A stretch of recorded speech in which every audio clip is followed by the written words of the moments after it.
Diabetic பேஷண்டா நீங்க? அத வேற ஞாபகப்படுத்திட்டீங்க. நெஞ்சமெல்லாம் பொண்ணு அறக்கு தம்பி.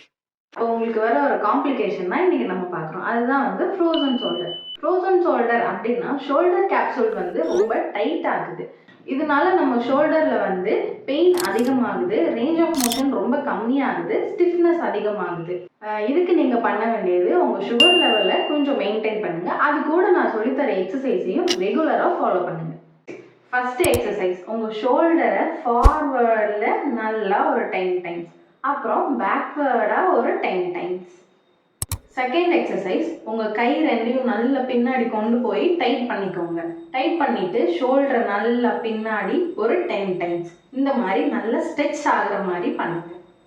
தேர்ட் எக்ஸசைஸ், உங்க ரெண்டு கையையும் தலைக்கு பின்னாடி வச்சு ஃப்ரண்ட் அண்ட் பேக் நல்லா பட்டர்ஃப்ளை மாதிரி எவ்வளோ முடியுதோ அவ்வளோ ரேஞ்சுக்கு கொண்டு போங்க. ஃபோர்த் எக்ஸசைஸ், இந்த மாதிரி ஒரு டவலை நல்லா ரோல் பண்ணிட்டு உங்க ரெண்டு கையும் செஸ்ட்டுக்கு நேர வச்சு இந்த ரேஞ்சுக்கு வச்சுட்டு ஒரு ப்ரெஷர் கொடுத்து எல்போவை மடக்குங்க. இந்த மாதிரி ஒரு 10 டைம்ஸ் பண்ணுங்க.